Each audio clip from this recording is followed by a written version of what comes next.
25,000 people died last month, soldiers, mostly soldiers, but some people also where bombs were dropped. But for the most part, 25,000 soldiers died last month. I would love to see it stop. And we're working very hard. It doesn't really affect the United States unless it got out of control. You know, a thing like that, as you probably know, because you are a professional, a real professional, which is something I don't say about a lot of other people, but you are a great professional. Things like this end up in third world wars. And I told that the other day. I said, you know, everybody keeps playing games like this, you'll end up in a third world war. I'm going to ask you briefly Sure. on AI and then a question on Ukraine. On the AI side, the flip side of what you've done today is what kind of agreements you can get with China, particularly on the national security threats posed by AI. During the Biden administration, there was a vague agreement on not using AI in the nuclear weapons complex.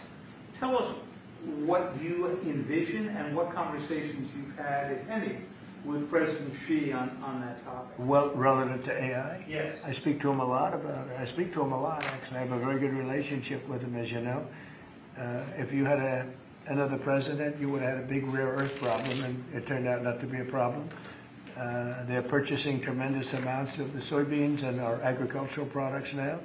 We're getting along with it very well. No, we talk about AI quite a bit. We talk about everything quite a bit. Well, do you have specific No, one of the things you're trying to put together? one of the things I talk to China about is the denuclearization of weapons. We'd like to see if we could stop that.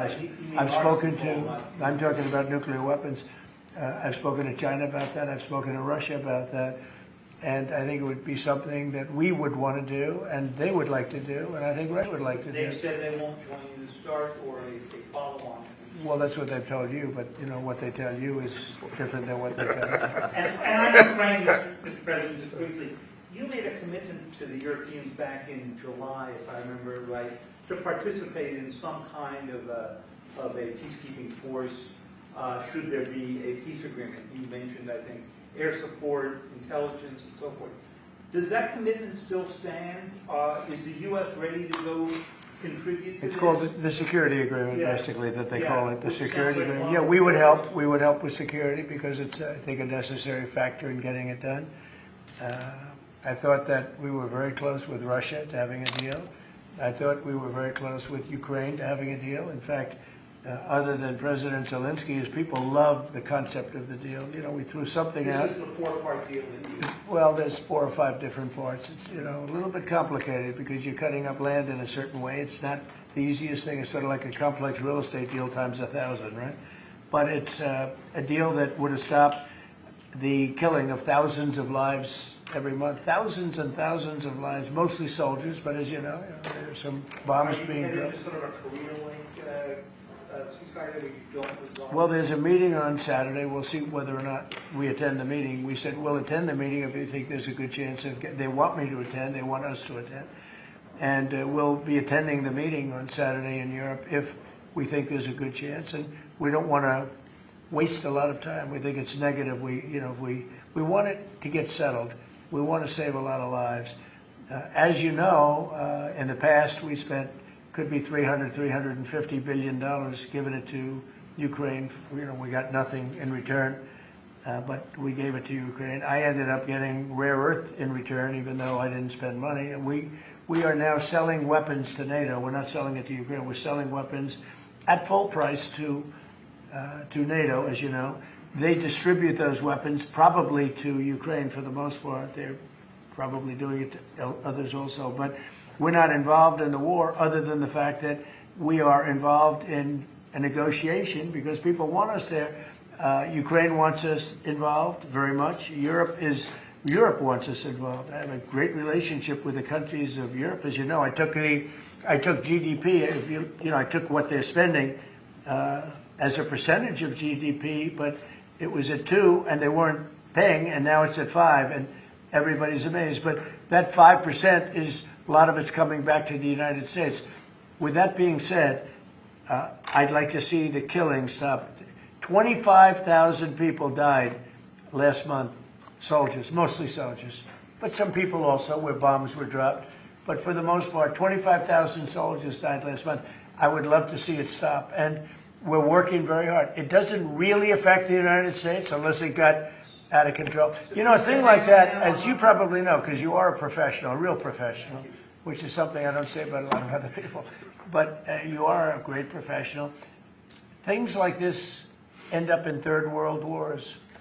And I told that the other day. I said, you know, everybody keeps playing games like this. You'll end up in a third world war, and we don't want to see that happen. Mr. President, can you confirm that you have appointed a general to lead the stabilization forces in Gaza? What will be his mission, and how soon do you want to see? Well, we're working very strongly on Gaza. Yeah, we're working very much on Gaza. We actually do have a real peace in the Middle East. We have 59 countries supporting it, which is, you know, never happened before. We have countries that want to come in and take care of Hamas, as an example.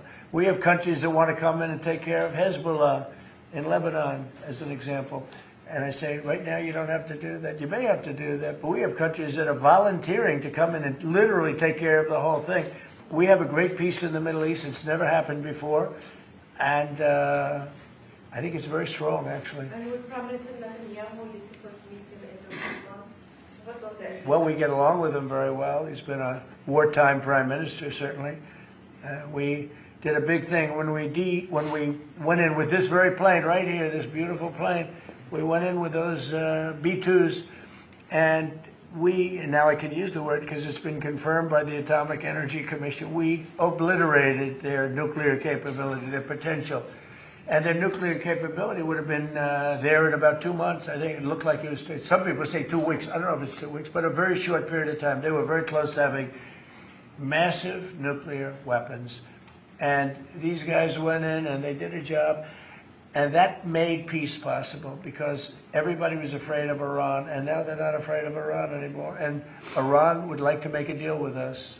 Your own national security strategy does not say obliterate, it says set them back. Your intro does. Well, the Atomic Energy Commission said obliterated, and the people that have seen the site said obliterated, and frankly, Iran said it was obliterated.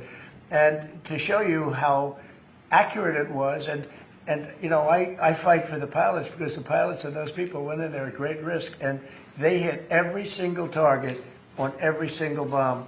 And they did a lot of damage. And for them to be given anything less than 100% of the credit is unfair. So I will tell you, the Atomic Energy Commission said it's like gonzo. It's one person actually used the term obliterated.